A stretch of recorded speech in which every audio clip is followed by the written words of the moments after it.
അസ്സലാമു അലൈക്കും വറഹ്മത്തുള്ളാഹി വബറകാതുഹു. അൽഹംദുലില്ലാഹി വഹദ സ്വലാത്തു വസ്സലാമു അലാ മല്ലാ നബിയ ബഅദ. നമ്മൾ ഇന്നുള്ളത് ഷെരീഫ് കരുവാരക്കുണ്ട് എന്ന വ്യക്തിയുടെ കൂടെയാണ്.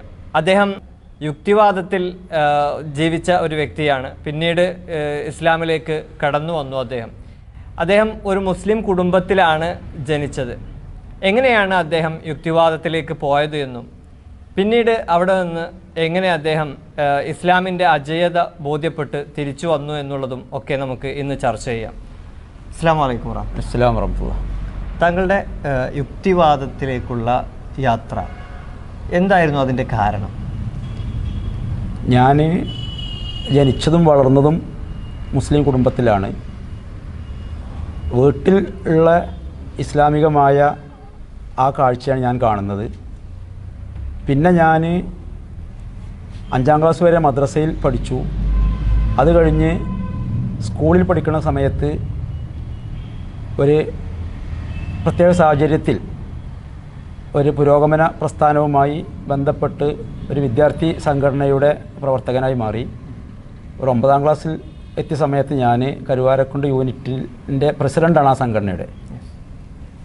അപ്പോൾ ആ സമയത്ത് പുറമെന്ന് ഈ പാർട്ടി പ്രവർത്തനങ്ങളുമായി ബന്ധപ്പെടുന്ന അങ്ങനെ സംസാരിക്കുന്ന ഇടപഴകുന്ന ആളുകളുമായിട്ടുള്ള ബന്ധവും, പിന്നെ അന്ന് തന്നെ സ്കൂളിലുണ്ടായിരുന്ന ചില അധ്യാപകർ എനിക്ക് തരുന്ന ചില ക്ലാസ്സുകളും നിർദ്ദേശങ്ങളും വായിക്കാൻ തരുന്ന ചില പുസ്തകങ്ങളും ഇങ്ങനെയൊക്കെയാണ് താങ്കളെ സ്വാധീനിച്ചു.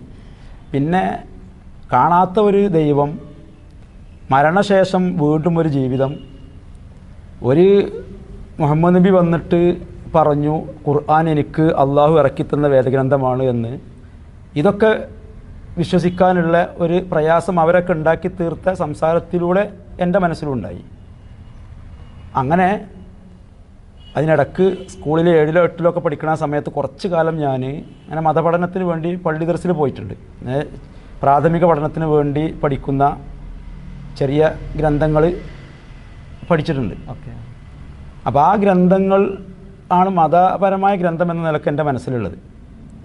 അതുപോലെ അതൊക്കെ എഴുതിയ കുറേ പണ്ഡിതന്മാരുണ്ടാവുമല്ലോ. അപ്പോൾ ഞാൻ പഠിച്ച ഗ്രന്ഥങ്ങൾ എഴുതിയ, അത് രചിച്ച ആ പണ്ഡിതന്മാരെ പോലെ മുഹമ്മദ് നബി എഴുതിയുണ്ടാക്കിയ അതുപോലെയുള്ളൊരു ഗ്രന്ഥം എന്ത് ഖുർആനും കാണുന്നത്. അതായത് ഞാൻ ഓതിയ മുത്തഫരിദ്, നൂറുൽ അബ്സാർ പോലെയൊക്കെ ഉള്ള ഈ ഗ്രന്ഥങ്ങളെപ്പോലെ ഒരു അറബി പുസ്തകം, കുറച്ചും കൂടെ പേജുകളുണ്ട് എന്നതല്ലാതെ വേറെ വ്യത്യാസമൊന്നുമില്ല. അത് ഇവരെഴുതിണ്ടാക്കി, ഇത് മുഹമ്മദ് നബി എഴുതിണ്ടാക്കി. എന്നിട്ട് അദ്ദേഹം പറഞ്ഞു ജനങ്ങളെ സ്വാധീനിക്കാൻ വേണ്ടി ഇതെനിക്ക് പിന്നെ അള്ളാഹു ഇറക്കി തന്നതാണ് എന്ന് പറഞ്ഞു. ഇതാണ് ഖുർആനെ കുറിച്ച് എനിക്കുണ്ടായിരുന്ന ആ ഒരു വിശ്വാസമായിരുന്നു. ഇസ്ലാമിനെ ശരിക്കും പഠിച്ച് കഴിഞ്ഞിട്ടാണോ താങ്കൾ യുക്തിവാദത്തിലേക്ക്? ഒരിക്കലുമല്ല. ഞാൻ ഒരു മതപരമായ ഞാൻ ഈ പഠിച്ച ഗ്രന്ഥങ്ങൾ വായിച്ചു, ഈ പള്ളി ദർസിന്ന് പഠിച്ച ഈ കിതാബുകൾ വായിച്ചു എന്നല്ലാതെ മറ്റ് ഇസ്ലാമിനെ കുറിച്ച് വായിക്കുകയോ പഠിക്കുകയോ ഒന്നും ഞാൻ ചെയ്തിട്ടില്ല. പിന്നെ മതത്തിൻ്റെ പേരിൽ ഇവിടെ നടക്കുന്ന കുറേ കാര്യങ്ങൾ ഞാൻ കാണുന്നുണ്ട്. അതിനോടൊന്നും എന്തായാലും ഇതൊന്നും ശരിയല്ലല്ലോ എന്ന് തോന്നുന്ന ചില കാര്യങ്ങൾ, കുറേ അനാചാരങ്ങളും അന്ധമായ വിശ്വാസങ്ങളും ഒരിക്കലും ഉൾക്കൊള്ളാൻ കഴിയാത്ത ചില കാര്യങ്ങളും ഒക്കെ. പിന്നെ നമ്മുടെ സമൂഹത്തിൽ കാണുന്ന ഒരു ഇസ്ലാം, അതാണ് ഇസ്ലാം എന്ന ധാരണ. അതുകൊണ്ട് തന്നെയാണ് ഇതൊക്കെ മതത്തിലുള്ളതാണ്. അതുകൊണ്ട് തന്നെ ഈ മുഹമ്മദ് നബി എഴുതിയുണ്ടാക്കിയ ഒരു ഗ്രന്ഥത്തിൽ പറയുന്നത് പോലെയാണ് ഈ ആളുകൾ ഈ ചെയ്യുന്നതൊക്കെ. അതുകൊണ്ട് തന്നെ ഇത് അംഗീകരിക്കാൻ ബുദ്ധിയുള്ള എന്നെ കിട്ടൂല എന്ന ഒരു ചിന്താഗതിയാണ്. അത്തരം കാര്യങ്ങൾ യഥാർത്ഥത്തിൽ താങ്കളെ കൊണ്ടുപോയത് നിരീശ്വരവാദത്തിലേക്കാണ് തീർച്ചയായിട്ടും. പിന്നീട് അവിടെ നിന്ന് ഒരു മടങ്ങി വരവ്, അതായത് ഇസ്ലാമിനെ പഠിച്ച് താങ്കൾ മടങ്ങി വരാനുണ്ടായ ഒരു കാരണം അക്കാലത്ത് ഏകദേശം ഞാൻ ഹൈസ്കൂൾ പഠനം കഴിഞ്ഞ് പിന്നെ മഞ്ചേരി NS കോളേജിലാണ് ഞാൻ പ്രീ ഡിഗ്രിക്ക് പഠിച്ചത്. അത് കഴിഞ്ഞ് നിൽക്കുന്ന സമയത്താണ്, ഏകദേശം ആ കാലഘട്ടത്തിലാണ് ഡോക്ടർ ഉസ്മാൻ സാഹിബ് മാർക്സിസം യുക്തിവാദം ഇസ്ലാം എന്ന പേരിൽ ഒരു തുടർ ലേഖനം ചന്ദ്രിക വാരാന്തപ്പതിപ്പിൽ എഴുതുന്നത്. ആ ലേഖനം എൻ്റെ ഒരു സുഹൃത്ത്, ഞാൻ ഈ ആശയക്കാരനാണ് എന്നറിയുന്ന എൻ്റെ ഒരു സുഹൃത്ത്, എനിക്ക് തിരുത്തണമെങ്കിൽ, മാറി ചിന്തിക്കണമെങ്കിൽ ആയിക്കോട്ടെ എന്ന നിലക്ക് തന്നെ അദ്ദേഹം എന്നോട് ആ നിലക്ക് തന്നെ പറഞ്ഞ് ഈ ലേഖനം ആദ്യം മുതൽ കാണിച്ചു തന്നു. പിന്നെ ഞാനത് 1-2 ലേഖനങ്ങൾ വായിച്ചപ്പോൾ ഇത് ഞായറാഴ്ച വരാൻ കാത്ത് നിൽക്കാൻ തുടങ്ങി. ആ ലേഖനം വായിച്ചപ്പോഴാണ് ഞാൻ നേരത്തെ പറഞ്ഞ ആ ധാരണ നീങ്ങിയത്. വിശുദ്ധ ഖുർആൻ എന്തല്ല, ഇത് ഞാൻ ഓതിപ്പടിച്ച ഈ അറബി പുസ്തകം പോലെയുള്ള കുറെ ബൈത്തുകളും ഒന്നും പിന്നെ അതുപോലെ കർമ്മശാസ്ത്രപരമായ ചില വിധികളും വിലക്കുകളും ഇങ്ങനെയുള്ള ഒരു പുസ്തകമല്ല ഖുർആൻ എന്നെനിക്ക് തോന്നിയതും, തുടർന്ന് ഖുർആൻ പരിഭാഷകളും അതുമായി ബന്ധപ്പെട്ട ലേഖനങ്ങളും പുസ്തകങ്ങളും വായിക്കാനും, അങ്ങനെ മോറിസ് ബുക്കായി എഴുതിയ പുസ്തകങ്ങൾ, രാജാകരോടി എഴുതിയ പുസ്തകങ്ങൾ, ഡോക്ടർ ഉസ്മാൻ സാഹിബിൻ്റെ തന്നെ മറ്റുള്ള പിന്നെ വൈബ് പോലെയുള്ള പുസ്തകങ്ങൾ, പിന്നെ ഉസ്മാൻ സാഹിബ് യുക്തിവാദികളുമായി നടത്തിയിട്ടുള്ള തൂലിക സംവാദം, ഇങ്ങനെയുള്ള കാര്യങ്ങളൊക്കെ വായിച്ചപ്പോഴാണ് കൃത്യമായി എനിക്ക് ഈ കാര്യം ബോധ്യപ്പെട്ടതെന്നും ഈ യുക്തിവാദം നിരീശ്വരവാദം എന്നൊക്കെ പറയുന്നത് ഇതൊരു ഊതി വീർപ്പിച്ചൊരു ബലൂണാണ്. ഒരു ചെറിയ ഒരു മുട്ട് സൂചി കൊണ്ടൊരു കുത്തു കൊടുത്താൽ പൊട്ടുന്ന ഈ ഒരു വലിയ, അതായത് മാർക്സിസം പറയുന്നത് മതം മനുഷ്യനെ മയക്കുന്ന കറുപ്പാണ്. ആ കറുപ്പ് ഒരല്പം ഭക്ഷിച്ച് മയങ്ങിക്കിടക്കുകയായിരുന്നു ഞാൻ സത്യത്തിൽ എന്ന് ഡോക്ടർ ഉസ്മാൻ സാഹിബ് തന്നെ പറഞ്ഞതോ എഴുതിയതോ ഞാൻ ഓർക്കുന്നുണ്ട്. സത്യത്തിൽ മനുഷ്യനെ മയക്കുന്ന കറുപ്പ് മാർക്സിസമാണ്, കമ്മ്യൂണിസമാണ്, യുക്തിവാദമാണ് എന്നൊക്കെ. അത് ശരിയാണ്, ഞാനും മയങ്ങിക്കിടക്കുകയായിരുന്നു. ഇത്രത്തോളം ഗാംഭീര്യമുള്ള മഹത്വമുള്ള ഒരു ഗ്രന്ഥമാണ് ഖുർആൻ എന്ന് എനിക്ക് ബോധ്യപ്പെട്ടത് ഈ ലേഖനങ്ങളും അദ്ദേഹത്തിൻ്റെ പുസ്തകങ്ങളും ഒക്കെയാണ്. ഈ ഡോക്ടർ ഉസ്മാൻ സാഹിബും ഒരു കാലത്ത് യുക്തിവാദ പ്രചാരകനായിരുന്നു. അത് മാത്രമല്ല, അത് അദ്ദേഹത്തിൻ്റെ പുസ്തകങ്ങളിലും ലേഖനങ്ങളിലൊക്കെ അദ്ദേഹം പറയുന്നുണ്ട്. അതിനുണ്ടായ കാരണം വിനയത്തോടു കൂടി താഴ്മയോടുകൂടി ഒരാൾ ചിന്തിച്ചാൽ ആ ചിന്ത അയാളെ ദൈവവിശ്വാസത്തിലേക്ക് എത്തിക്കും. അഹന്തയോടുകൂടി അഹങ്കാരത്തോടു കൂടി ചിന്തിച്ചാൽ ആ ചിന്ത ദൈവനിഷേധത്തിലേക്കും എത്തിക്കും. അത് 100% ശരിയാണെന്ന് എനിക്കും എൻ്റെ അനുഭവത്തിൽ നിന്ന് ബോധ്യമുള്ള ഒരു സംഗതിയാണ്. മതവിശ്വാസികളെ കാണുമ്പോൾ ഒരു തരം വിരോധം, മതത്തിൻ്റെ ചിഹ്നങ്ങൾ കാണുമ്പോൾ ഒരു തരം വിരോധം, ഇവരൊക്കെ അന്ധവിശ്വാസികളും ശാസ്ത്രീയമായ ബോധമില്ലാത്തവരും ഒരു വിവരമില്ലാത്തവരും ഒക്കെയാണ് എന്ന ഒരു ധാരണ മാത്രം. പിന്നെ അത് പഠിക്കാനോ ചിന്തിക്കാനോ തയ്യാറാകാത്തൊരവസ്ഥയായിരുന്നു. പക്ഷേ ഈ ലേഖനങ്ങളാണ് എന്നെ ഖുർആൻ കൂടുതൽ പഠിക്കാൻ, ഖുർആനെ കുറിച്ച് ചിന്തിക്കാൻ, അതുമായി ബന്ധപ്പെട്ട ലേഖനങ്ങൾ വായിക്കാൻ, പ്രഭാഷണങ്ങൾ കേൾക്കാൻ പ്രേരിപ്പിച്ചത്. അങ്ങനെയാണ് അതാണ് ഒരു വഴിത്തിരിവായത്. ഈ മതം മനുഷ്യനെ മയക്കുന്ന കറുപ്പാണ് എന്ന് പറയുമ്പോൾ പലപ്പോഴും ഈ അന്ന് മാർക്സിന് അത് പറയാനുണ്ടായ ഒരു കാരണം, അന്നത്തെ മതത്തിൻ്റെ ഒരു മൂല്യച്യുതി ഉണ്ടായിരുന്നു. ഒരുപാട് അനാചാരങ്ങൾ, അതുപോലെ തന്നെ മതത്തിൻ്റെ പേരിൽ നടക്കുന്ന കൊലപാതകങ്ങൾ. ഇന്നും അത്തരത്തിലുള്ള അനാചാരങ്ങൾ യഥാർത്ഥത്തിൽ കുറേ ആളുകളെ ഇസ്ലാം അറിയാതെ പഠിക്കാതെ മതനിരാസത്തിലേക്ക് പോകുന്ന ഒരു അവസ്ഥ വരും. തീർച്ചയായിട്ടും ഉണ്ട്, ഒരു സംശയക്കാര്യത്തിലില്ല. മാർക്സിൻ്റെ കാലത്ത് മാത്രമല്ല, മാർക്സ് ഒരു പക്ഷേ അത് കണ്ടിട്ടായിരിക്കും മതത്തെ പഠിച്ചിട്ടുണ്ടാകുക. ഇപ്പോൾ നമ്മുടെ നാട്ടിൽ പലരും ഞാൻ ഇസ്ലാം ഉപേക്ഷിച്ച് യുക്തിവാദത്തിലേക്ക് വരാനുണ്ടായ കാരണം ഇതൊക്കെയാണെന്നാണ് പറയുന്നത്. അവർ പറയുന്നത് ഞാനൊരു എക്സ് മുസ്ലിമാണ്, ഞാൻ മുമ്പ് മുസ്ലിം ആയിരുന്നു, ഇപ്പൊ ഞാൻ യുക്തിവാദിയാണ്. കേട്ടാൽ തോന്നും ആദ്യം ഖുർആൻ പഠിച്ച്, പ്രവാചകന്റെ ചര്യ പഠിച്ച്, ഇസ്ലാമിനെ കുറിച്ച് നന്നായി പഠിച്ച്, ഇസ്ലാമിന്റെ ചരിത്രം പഠിച്ച്, അതൊക്കെ മോശമാണ്. അതിലേറെ നല്ലത് ഇവർ പറയുന്ന യുക്തിവാദവും കമ്മ്യൂണിസവും ഒക്കെയാണ് എന്ന് ബോധ്യപ്പെട്ടിട്ടാണ് മാറിയത് എന്ന് തോന്നും കേട്ടാൽ. പക്ഷേ സത്യത്തിൽ ഇത് പറയുന്ന ആളുകളെ എല്ലാവരെയും ഒരുപോലെ ഒറ്റയടിക്ക് കുറ്റം പറഞ്ഞിട്ട് കാര്യമില്ല. കാരണം അവരുടെ വീട്ടിൽ വളരുമ്പോൾ അവിടെ കാണുന്ന ഇസ്ലാമാണ് അവർ കണ്ടത്, അവരുടെ നാട്ടിൽ കാണുന്ന ഇസ്ലാമാണ് അവർ കണ്ടത്. പിന്നെ ഇസ്ലാമിൻ്റെ പേരിൽ അത് കൊണ്ടു നടക്കുന്ന ആളുകളുടെ ഇടയിലുള്ള പിന്നെ പൗരോഹിത്യം കാണിക്കുന്ന പിന്നെ കോപ്രായത്തങ്ങളും അതുപോലെ മനുഷ്യന് യോജിക്കാൻ കഴിയാത്ത കാര്യങ്ങളും ഇങ്ങനെയുള്ള അനാചാരങ്ങളൊക്കെ കണ്ട് അവർ മതപഠനം അതാണ്, അത് കണ്ടു പഠിച്ചു. അപ്പം പിന്നെ നല്ലത് എന്താണ്, ഇതിലേറെ നല്ലത് ഇതാണ് എന്ന് തോന്നി ഒരു വിഭാഗം ആളുകൾ. പക്ഷെ വേറൊരു വിഭാഗം ഒരു തരം ബിരുദന്മാരുണ്ട്, അത് ഇവർക്കറിയാം ഇസ്ലാം ഇതൊന്നല്ല, യഥാർത്ഥ ഇസ്ലാം അറിയാം. ഏട്ടിലുള്ള ഇസ്ലാമും നാട്ടിലുള്ള ഇസ്ലാമും രണ്ടാണ് തികച്ചും എന്ന് അവർക്ക് വ്യക്തമായിട്ട് അറിയാം. പക്ഷെ അവർ നടത്തുന്ന ഈ തോന്നിയാസ ജീവിതം, തെമ്മാടിത്തരങ്ങൾ അവർക്ക് ഇഷ്ടം പോലെ എങ്ങനെയാണോ തോന്നിയത് അങ്ങനെ ജീവിക്കാൻ എന്താണ് നല്ലത്, നിരീശ്വരവാദമാണ് നല്ലത്. കാരണം മതത്തിൻ്റെ ഉള്ളിൽ നിന്നാൽ നന്മ എന്ത് തിന്മ എന്ത് എന്ന് വിശുദ്ധ ഖുർആനും പ്രവാചകന്റെ ചര്യയും മാനദണ്ഡമാക്കി തീരുമാനിക്കേണ്ടി വരും. അതായത് ഇച്ഛയെ നിയന്ത്രിച്ചുകൊണ്ടുള്ള ഒരു ജീവിതമാണ് പറ്റുള്ളൂ. ഇസ്ലാമിൻ്റെ ഉള്ളിൽ നിന്നാൽ അങ്ങനെ പറ്റുള്ളൂ. ഹറാം ഹലാൽ എന്നൊക്കെ നമ്മൾ പറയുന്നതാണല്ലോ. അള്ളാഹു പ്രവാചകൻ വിരോധിച്ചത് ചെയ്യാൻ പാടില്ല, ചെയ്താൽ ഇവിടെ പിടിക്കപ്പെട്ടിട്ടില്ലെങ്കിലും ആരും അറിഞ്ഞിട്ടില്ലെങ്കിലും മരണശേഷം പരലോകത്ത് അതിൻ്റെ ശിക്ഷ കിട്ടും എന്ന വിശ്വാസം. ആ വിശ്വാസം തോന്നിയ പോലെ എനിക്ക് ജീവിക്കാൻ ഇവിടെ പറ്റൂല, ഒരു വളയത്തിൻ്റെ ഉള്ളിൽ നിന്ന് ജീവിക്കാനേ പറ്റുള്ളൂ. അപ്പോൾ അത് മനസ്സിലാക്കിയ ചില ബിരുദന്മാർ എന്ത് ചെയ്യുന്നുണ്ട്, അവർ ചെയ്യുന്നതൊക്കെ അവർ ആദർശ ജീവിതമാണ് എന്ന് വരുത്തി തീർക്കാൻ വേണ്ടി ഇപ്പോൾ വ്യഭിചരിക്കുന്ന ഒരു നിരീശ്വരവാദിക്ക് അതിന് ന്യായീകരണം കണ്ടെത്താം. തീർച്ചയായും. എങ്ങനെയാണ് നിരീശ്വരവാദ പ്രകാരം അനുസരിച്ച് വ്യഭിചാരം തെറ്റാണ് എന്ന് എന്തിൻ്റെ അടിസ്ഥാനത്തിൽ പറയും? വ്യഭിചാരം ഇസ്ലാമിൽ വ്യഭിചാരം മാത്രമല്ല, വ്യഭിചാരത്തോട് അടുക്കുന്ന സംഭവം പോലും സംഗതികൾ പോലും നിഷിദ്ധമാണ്. ഒരു പെണ്ണിനെ അനാവശ്യമായി നോക്കരുത്. അന്യ പെണ്ണാണെന്ന് ബോധ്യപ്പെട്ടാൽ കണ്ടാൽ എന്ത് പാടില്ല, നോക്കാൻ പാടില്ല. അതേസമയം ഒരു യുക്തിവാദി എന്ന് പറഞ്ഞാൽ യുക്തിവാദം എന്ന് പറഞ്ഞാൽ എന്താണെന്ന് വേറെ വിഷയമാണ്. ഇവർ പറയുന്ന യുക്തിവാദം അംഗീകരിച്ചാൽ തന്നെ ഒരു ഭൗതികവാദിക്ക്, ഒരു നിരീശ്വരവാദിക്ക് വ്യഭിചാരത്തെ ന്യായീകരിക്കാം. ഉഭയകക്ഷി സമ്മതപ്രകാരമാണെങ്കിൽ എന്തായാലും തെറ്റല്ല. ഇനി ബലാത്സംഗമാണെങ്കിൽ പോലും അത് പുരുഷൻ്റെ അവകാശമാണ് ഒരു പെണ്ണിനെ കയറി പിടിച്ചാൽ. അവന് തോന്നിയതാണ്, അതിന് തോന്നിയതാണ്. അവൻ പറയുകയാണ്, ഇപ്പം ബുദ്ധിയുള്ളതും കാർൽ മാർക്സിന് മാത്രമല്ലല്ലോ, എംഗൽസിന് മാത്രമല്ലല്ലോ, അല്ലെങ്കിൽ ഇപ്പോൾ വെല്ലുവിളിച്ച് കുടുങ്ങിയ ഒരു മാഷുണ്ടല്ലോ, അയാൾക്ക് മാത്രമല്ലല്ലോ ബുദ്ധിയും യുക്തിയുള്ളത്. മനുഷ്യന്മാർക്കൊക്കെ ബുദ്ധിയും യുക്തിയുണ്ട്. അപ്പോൾ ഈ ബുദ്ധിയും യുക്തിയൊക്കെ നമ്മൾ എവിടെ വരെ ഉപയോഗിക്കണം, ബുദ്ധിക്കും യുക്തിക്കും, മനുഷ്യൻ്റെ ചെറിയ ബുദ്ധിക്കും യുക്തിക്കും എവിടെ വരെ പ്രവേശനം അനുവദിക്കണം, എവിടുന്ന് അങ്ങോട്ട് അനുവദിച്ചുകൂടാ എന്നൊക്കെ മതവിശ്വാസിക്കേ ഉള്ളൂ. അതൊക്കെ ഈ ഭൗതികവാദിക്ക്, നിരീശ്വരവാദിക്ക് അവൻ്റെ ബുദ്ധി, അവൻ്റെ യുക്തി. അപ്പോൾ ഒരു ബലാത്സംഗം ചെയ്ത ഒരു പുരുഷന് അതെൻ്റെ അവകാശമാണ് എന്ന് പറയാം. പുരുഷൻ ഇങ്ങോട്ട് കയറി ഒരു പെണ്ണ് പിടിച്ചാൽ അവൾക്കും പറയാം അതെൻ്റെ അവകാശമാണ്. കാരണം എന്ത് പറഞ്ഞിട്ടാണ് എതിർക്കുക? എന്താണ് പറയാൻ പറ്റുക? അവിടെ ഒരു മാനദണ്ഡം ഇല്ല, മാനദണ്ഡം ഇല്ല.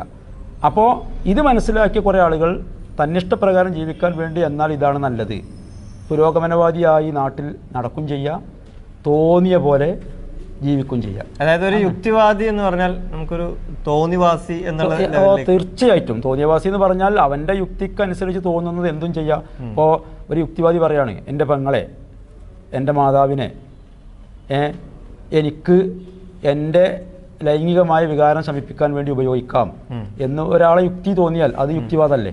അത്തരത്തിൽ പല യുക്തിവാദികളും അഭിപ്രായപ്പെട്ടിട്ടുണ്ട്. അവരെഴുതി വെച്ചിട്ടുണ്ട്, അഭിപ്രായപ്പെട്ടിട്ടുണ്ട്, ഒക്കെ ഉണ്ട്. അത് തന്നെയാണ് അത് ശരിയാണെങ്കിൽ അത് തന്നെയാണ് ശരി. ഇവിടെ നമ്മൾ ചർച്ച ചെയ്യേണ്ടത്, അതായത് എന്താണ് യുക്തിവാദം? ഇത് ഞാൻ ചോദിക്കാൻ കാരണം, മതമുള്ളൊരു വ്യക്തി, അതായത് ഇസ്ലാം എന്നൊരു മതം അല്ലെങ്കിൽ മറ്റേതൊരു മതസംഹിത ആയാലും, അവർക്ക് അവരുടെ അഭിപ്രായങ്ങൾ, അതുപോലെ തന്നെ കൃത്യമായ ഓരോ മതവിഭാഗങ്ങളിലും വ്യത്യസ്തമായ സമീപനങ്ങളുണ്ട്. ഇസ്ലാം മതത്തെ സംബന്ധിച്ചിടത്തോളം കൃത്യമായി വിശുദ്ധ ഖുർആൻ, അതുപോലെ തന്നെ തിരുനബി സല്ലല്ലാഹു അലൈഹി വസല്ലമയുടെ ഹദീസ്, അതേപോലെയുള്ള ആധികാരിക ഗ്രന്ഥങ്ങളിൽ നിന്നാണ് അതിൻ്റെ നിയമങ്ങളും കാര്യങ്ങളും, അതിന് ഇന്നത് ചെയ്യണം, ഇന്നത് ചെയ്യരുത് എന്ന് കൃത്യമായ നിർദ്ദേശങ്ങളുണ്ട്. എന്നാൽ ഒരു യുക്തിവാദത്തെ സംബന്ധിച്ച് പറയുകയാണെങ്കിൽ എന്താണ് അവരുടെ ബേസ്, എന്തിലേക്കാണ് അവർ ജനങ്ങളെ ക്ഷണിക്കുന്നത് എന്ന്? യുക്തിവാദ പ്രചാരകർ പല ആളുകളുമുണ്ട്. ഇവരൊക്കെ ക്ഷണിക്കുന്നത് ഏതിലേക്കാണ്? എന്താണ് യുക്തിവാദം എന്ന് പറഞ്ഞാൽ? യഥാർത്ഥത്തിൽ യുക്തിവാദം എന്ന് പറഞ്ഞാൽ മതവിശ്വാസികൾ പറയുന്നതാണ്. ഞാനൊരു യുക്തിവാദിയാണെന്ന് എനിക്ക് ധൈര്യസമേതം പറയാം. യുക്തിയോടുകൂടി സംസാരിക്കുന്നു, യുക്തിയോടുകൂടി കാര്യങ്ങൾ വിലയിരുത്തുന്നു, യുക്തിയോടുകൂടി തീരുമാനത്തിലെത്തുന്നു. ഇപ്പോൾ ഒരു യുക്തിവാദിയെ സംബന്ധിച്ച്, ഇവിടെ പറയുന്ന നിരീശ്വരവാദിയെ സംബന്ധിച്ച്, അവരെ നിരീശ്വരവാദികൾ എന്നാണ് പറയേണ്ടത്, യുക്തിവാദികൾ എന്നല്ല. കാരണം ഇവിടെ ഇപ്പോൾ നമ്മൾ കയറി വന്നപ്പോൾ കൈ കഴുകാൻ വേണ്ടി ടാപ്പ് തിരിച്ചു, ഒരു ഭാഗത്തേക്ക് തിരിച്ചപ്പോൾ വെള്ളം ഇങ്ങോട്ട് വന്നു, ആവശ്യം കഴിഞ്ഞപ്പോൾ മറുഭാഗത്തേക്ക് തിരിച്ചു, വെള്ളം നിന്നു. അതിന് എന്തുകൊണ്ട് ഇങ്ങനെ സംഭവിക്കുന്നു എന്ന് ചോദിച്ചാൽ അതിന് വേണ്ട എന്തോ അതിൻ്റെ ഉള്ളിൽ ചെയ്തു വെച്ചിട്ടുണ്ട്, അതിൻ്റെ സംവിധാനം ഉണ്ട്. അതുകൊണ്ടാണ് അത് അങ്ങനെ ആയത്. അത് താനെ ഉണ്ടായി, താനെ ഇങ്ങനെയൊക്കെ ഉണ്ടായി, ആരും ഒന്നും ചെയ്തിട്ടില്ല എന്ന് പറഞ്ഞാൽ അവരാണിപ്പോൾ യുക്തിവാദികൾ എന്ന് പറഞ്ഞ് രംഗത്ത് വന്നിട്ടുള്ളത്. അത് ശരിക്ക് യുക്തിവാദമല്ല, അത് വിഡ്ഢിത്തം എന്ന് പറയാം. യുക്തിവാദികൾ യഥാർത്ഥത്തിൽ മതവിശ്വാസികളാണ്. ഈ കാണുന്ന പ്രപഞ്ചം, ഈ അഖിലാണ്ട മണ്ഡലം, സൂര്യൻ, ചന്ദ്രൻ, നക്ഷത്രങ്ങൾ, രാത്രി, പകല്, ഇതുപോലെയുള്ള എണ്ണിയാൽ ഒടുങ്ങാത്ത ദൃഷ്ടാന്തങ്ങൾ, മനുഷ്യന്മാരുടെ ഇടയിലും ജന്തുജാലങ്ങൾക്കിടയിലും ഒക്കെ ഇണകൾ, ആണും പെണ്ണുമാവുന്ന ഇണകൾ, രാത്രി, പകല്, അതുപോലെ തന്നെ ഈ ഗ്രഹങ്ങളുടെ ചലനങ്ങൾ, ഇതൊക്കെ വളരെ വ്യവസ്ഥാപിതമായിട്ട് കൃത്യമായിട്ട് നടക്കുന്നത് അതിൻ്റെ പിന്നിലൊരു സൃഷ്ടാവുള്ളത് കൊണ്ടാണ്. ആ സൃഷ്ടാവിൻ്റെ നിയമങ്ങൾ അനുസരിച്ചാണ്, അവൻ നിശ്ചയിച്ച വ്യവസ്ഥയും കണക്കും അനുസരിച്ചാണ് ഒക്കെ ഇവിടെ നിലനിൽക്കുന്നത് എന്ന് വിശ്വസിക്കുന്നതാണ് യുക്തി. അതിനെ നിഷേധിക്കുന്നത് യുക്തിയല്ല, യുക്തിരാഹിത്യമാണ്. അതുകൊണ്ട് നമുക്ക് അവരെ നിരീശ്വരവാദികളെന്നോ ഭൗതികവാദികളെന്നോ ഒക്കെ പറയാം. വലിയ ബുദ്ധിജീവികളുടെ സിദ്ധാന്തമായിട്ടാണ് ഇവിടെ അവർ അവതരിപ്പിക്കുന്നത്. അതാണ് ബുദ്ധി. അങ്ങനെ ഞാനും നടന്നിട്ടുണ്ട് കുറച്ചു കാലം. അതായത് മതം നിസ്കരിക്കുന്ന ആളുകളെ കാണുമ്പോൾ ഒരു പഴഞ്ചൻ അള്ളാഹു, പരലോകം, പ്രവാചകൻ എന്നൊക്കെ പറയുമ്പോൾ അതൊക്കെ അന്ധവിശ്വാസം. മറിച്ച് നമ്മൾ വലിയ ബുദ്ധിയുള്ള ആള്, ഇതിനൊക്കെ അതീതനായിട്ടുള്ള ആള്. അപ്പോൾ ഈ ബുദ്ധിയുള്ള ആള്, ഞാൻ ആലോചിച്ചു ഇങ്ങനെ ഈ ലേഖനങ്ങളും കാര്യങ്ങളൊക്കെ വായിച്ച് ചിന്ത മാറിയപ്പോൾ ഇവർ പറയുന്നൊരു യുക്തിവാദി അഥവാ നിരീശ്വരവാദി, ഒരു മതവിശ്വാസി, ആ മതവിശ്വാസിക്ക് കിട്ടുന്നതിനേക്കാൾ എന്ത് ഗുണമാണ് ഈ യുക്തിവാദം സ്വീകരിച്ചാൽ അയാൾക്ക് ഈ ലോകത്ത് തന്നെ കിട്ടുക? പരലോകം യുക്തിവാദിയുടെ ദൃഷ്ടിയിൽ എന്തായാലും ഇല്ല, അവരില്ല എന്നാണ് പറയുന്നത്. അപ്പൊ പിന്നെ എന്തിലേക്കാണ് അവർ ആളുകളെ ക്ഷണിക്കുന്നതെന്ന് ചോദിച്ചാൽ അതിനാണ് ഞാൻ ചിന്തിച്ചതും. അതായത് താങ്കളുടെ ചോദ്യം, ഈ ലോകത്ത്, ഭൗതിക ലോകത്ത് യുക്തിവാദത്തിന്റെ വാദങ്ങൾ അല്ലെങ്കിൽ അവർ ഉന്നയിക്കുന്ന വാദങ്ങൾ അനുസരിച്ച് ഒരു വ്യക്തി ജീവിക്കുകയാണ്, അവർക്ക് കിട്ടുന്ന ഒരു ബെനിഫിറ്റ് എന്താണ്? അത് ഈ മതവിശ്വാസിക്ക് കിട്ടുന്നതിനേക്കാൾ നല്ലൊരു ബെനിഫിറ്റ് എന്താണ്? ഒരു സെക്യൂരിറ്റി ഫീലിംഗ് അല്ലെങ്കിൽ പിന്നെ മറ്റെന്തെങ്കിലും പിന്നെ ഗുണങ്ങൾ എന്താണ്? ഒന്നും കിട്ടാനില്ല. താങ്കൾ അത് ചോദിക്കുമ്പോഴാണ്, താങ്കൾ കുറച്ചു കാലം ഇത്തരം ആശയവുമായി നടന്ന ഒരു വ്യക്തിയാണല്ലോ, എന്തായിരുന്നു അന്നത്തെ ധാർമ്മികപരമായ ഒരു അവസ്ഥ? ധാർമ്മികപരമായ അവസ്ഥ എന്ന് പറഞ്ഞാൽ യുക്തിവാദമായി നടക്കുമ്പോൾ, നിരീശ്വരവാദമായി നടക്കുമ്പോൾ എന്താ ധാർമ്മികത? ഈ ധാർമ്മികത എന്ന് പറഞ്ഞാൽ എന്താണ് എന്ന് അവർ ഇതുവരെ പറയുന്നത് ഞാൻ കേട്ടിട്ടില്ല. അവരെ കൂട്ടത്തിൽപ്പെട്ട ആളുകൾ, ഇപ്പോൾ വലിയ ആളുകൾ, വ്യഭിചാരം തെറ്റല്ല, അത് സ്വന്തം പെങ്ങളാണെങ്കിലും മകളാണെങ്കിലും തെറ്റല്ല എന്ന് എഴുതി വെച്ചവരുണ്ട്. അതേസമയം മൊത്തത്തിൽ ഇത് പഠിക്കുക മനസ്സിലാക്കുകയൊന്നും ചെയ്യാത്ത, ഇങ്ങനെ മതവിശ്വാസം എന്ന് പറഞ്ഞാൽ അന്ധവിശ്വാസം എന്ന് പറഞ്ഞ് നടക്കുന്ന, മതം എന്ന് പറഞ്ഞാൽ ഇവിടെ കാണുന്ന ഈ അനാചാരങ്ങളൊക്കെയാണ് എന്ന് മനസ്സിലാക്കിയ ഈ യുക്തിവാദികൾ, അവരൊക്കെ എന്താണ്, നമ്മൾ മതവിശ്വാസികൾ പറയുന്ന തെറ്റാണെന്ന് പറയുന്ന കാര്യങ്ങളൊക്കെ അംഗീകരിക്കുന്നവരാണ്. ഇവിടുത്തെ ഏതെങ്കിലും ഒരു യുക്തിവാദി വ്യഭിചാരം, ചതി, വഞ്ചന, കളവ് പറയൽ, ചൂഷണം, അനീതി, അന്യായം, അക്രമം, കൊലപാതകം ഇതൊക്കെ ശരിയാണെന്ന് പറയുമോ? ഇതിനെക്കുറിച്ചൊക്കെ ഇവിടുത്തെ നിരീശ്വരവാദികളോട് അഭിപ്രായം ചോദിച്ചാൽ എന്താ പറയുക? തെറ്റാണെന്ന് പറയും. അവരിതിൽ പല കോണുകളിലൂടെ അതിനെ ന്യായീകരിക്കുന്നുണ്ട്. പക്ഷേ ന്യായീകരിക്കാതിരിക്കാൻ കഴിയില്ല.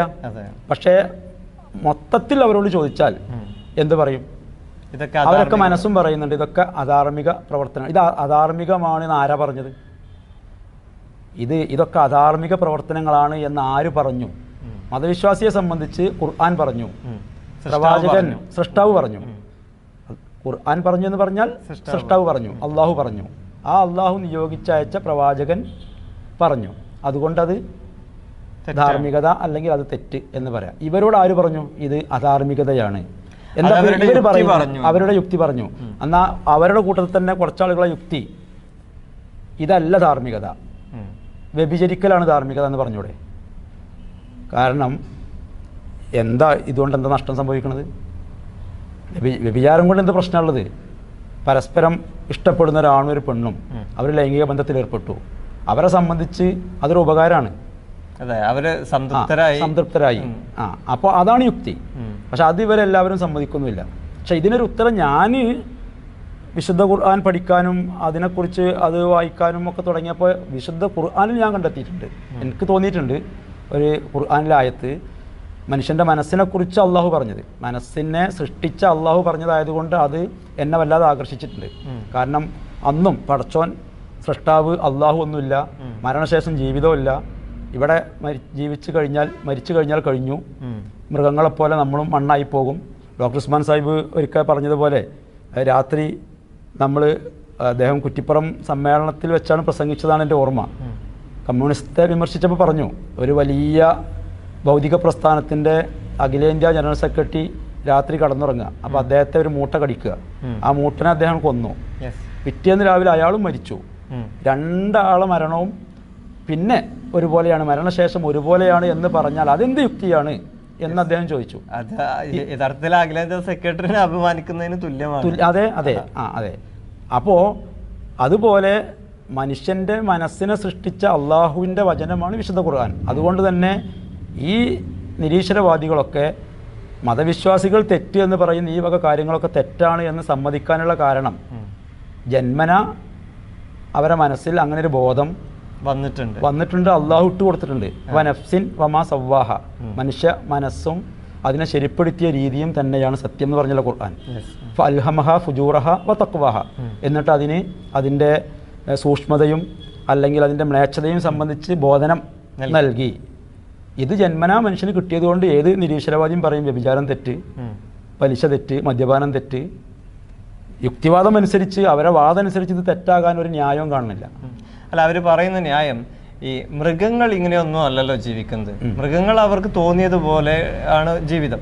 ഇത്തരം നിയന്ത്രണങ്ങൾ അവിടെ ഇല്ല, നിയമങ്ങളില്ല. അവരൊന്നുകൂടെ സ്വതന്ത്രരാണ് എന്നുള്ളതാണ് ഇവരുടെ കണ്ടെത്തൽ. അതുപോലെ മനുഷ്യർക്കും സ്വാതന്ത്ര്യം നേടിക്കൂടെ എന്നുള്ളതാണ്. അതെ. എന്നിട്ട് എന്തുകൊണ്ട് ഇവിടുത്തെ എല്ലാ യുക്തിവാദികളും നിരീശ്വരവാദികളും അത് അംഗീകരിക്കുന്നില്ല?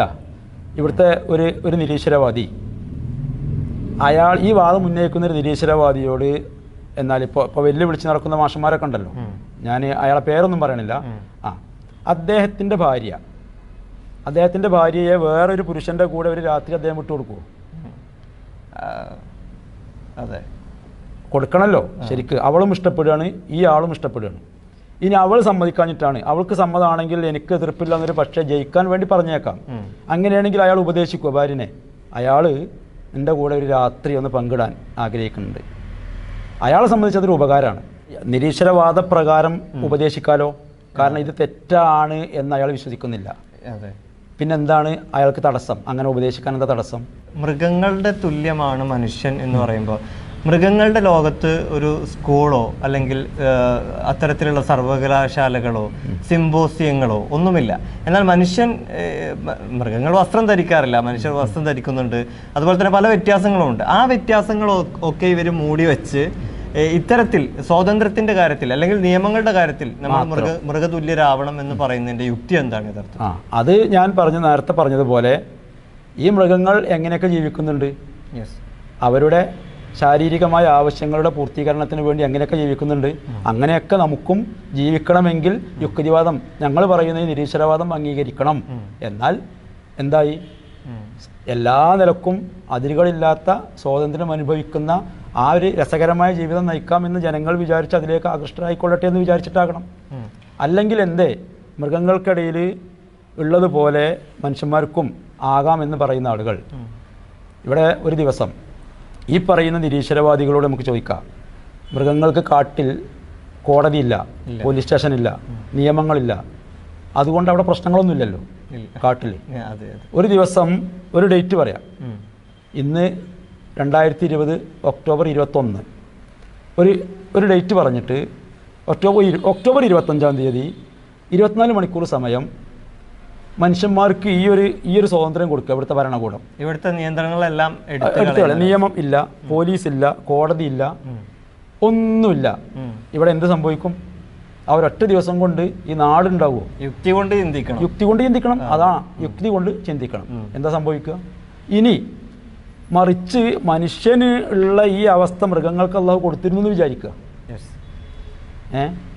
ഇപ്പോൾ സിംഹത്തിന്, ആനക്ക്, കടുവക്കും ഒക്കെ മനുഷ്യനുള്ള ചിന്താശേഷിയും ബുദ്ധിയും അല്ലാഹു കൊടുത്തിരുന്നു എന്ന് വിചാരിക്കുക. എന്താ സംഭവിക്കുക? കാട് അല്ലെങ്കിൽ ഈ നാട് ഇന്നുള്ളതുപോലെ നിലനിൽക്കുമോ? നിലനിൽക്കൂല. സിംഹം കാട്ടിലുള്ള മുഴുവൻ മൃഗങ്ങളെയും കൊന്ന് വിദേശത്തേക്ക് കയറ്റി അയക്കൂലേ? ഫ്രീസറുണ്ടാക്കി സൂക്ഷിച്ചു വെക്കൂലേ? അടുത്ത തലമുറക്ക് വേണ്ടി സമ്പാദിക്കൂലേ? നാട്ടിലിറങ്ങിയിട്ട് മനുഷ്യന്മാരെ ഒരെണ്ണത്തിന് ബാക്കി വെക്കുമോ? അതാണ് അള്ളാഹു പറഞ്ഞതെന്നാണ് ഞാൻ മനസ്സിലാക്കുന്നത്. ഇതാണ് ഖുർആൻ്റെ അത്ഭുതം. ഇവല്ലദീ ഖലഖലക്കും മാഫിൽ അർളി ജമീഅ, ഭൂമിയിലുള്ളത് മുഴുവൻ നിങ്ങൾക്ക് വേണ്ടി അഥവാ മനുഷ്യന് വേണ്ടി സൃഷ്ടിച്ചവനത്രേ അള്ളാഹു. അപ്പം മൃഗങ്ങളും കാടും ഒക്കെ ആർക്ക് വേണ്ടിയാണ്? മനുഷ്യന് വേണ്ടിയാണ്. അത് മനുഷ്യന് ഉപയോഗപ്പെടണമെങ്കിൽ മൃഗങ്ങൾ അങ്ങനെ ആകണം, മനുഷ്യൻ ഇങ്ങനെയും ആകണം. സൃഷ്ടാവ് തീരുമാനിച്ചതാണ്. കാരണം എല്ലാം നിങ്ങൾക്ക് വേണ്ടി സൃഷ്ടിച്ചു എന്ന് പറയുമ്പോൾ ഒരു ദിവസം നേരം വെളുത്ത് നോക്കുമ്പോൾ ഇവിടെ മനുഷ്യൻ മാത്രമുണ്ട്, ബാക്കി ഇവിടെ ഒരു സൃഷ്ടിയില്ല, ജന്തുജാലങ്ങളില്ല, സസ്യലതാദികളില്ല, ഒന്നുമില്ല, സൃഷ്ടിയായിട്ടുള്ള ഒന്നുമില്ല. മനുഷ്യൻ എത്ര മിനിറ്റാണ് ജീവിക്കുക? എങ്ങനെ ജീവിക്കും എന്നല്ല, എത്ര മിനിറ്റ് ജീവിക്കും, എങ്ങനെ ജീവിക്കുമെന്ന് ചിന്തിക്കുമ്പോൾ ഇപ്പോൾ 2-4 ദിവസം ജീവിക്കുമെങ്കിലല്ലേ അത് ചിന്തിക്കേണ്ടതുള്ളൂ. 1 മിനിറ്റ് ജീവിക്കൂല, ഓക്സിജൻ ഇല്ല, എത്ര മിനിറ്റ് ജീവിക്കും? എന്നാൽ മറിച്ചൊന്ന് ചിന്തിച്ച് നോക്കുക, വേറൊരു ദിവസം നേരം പുലർന്നു. അപ്പോൾ മനുഷ്യൻ മാത്രമല്ല, ബാക്കി ലോകത്തുള്ള മുഴുവൻ സൃഷ്ടികളുണ്ട്. ആർക്കെങ്കിലും വല്ലതും പറ്റുമോ? ഒരുപക്ഷെ ഒന്നുകൂടെ സമാധാനത്തോടു കൂടി സുരക്ഷിതരായി അവ ഒക്കെ ജീവിക്കും. അതാണ് ഹുവല്ലദീ ഖലഖലക്കും മാ ഫിൽ അർളി ജമീഅ, ഭൂമിയിലുള്ളത് മുഴുവൻ നിങ്ങൾക്ക് വേണ്ടി സൃഷ്ടിച്ചവനത്രേ അവൻ.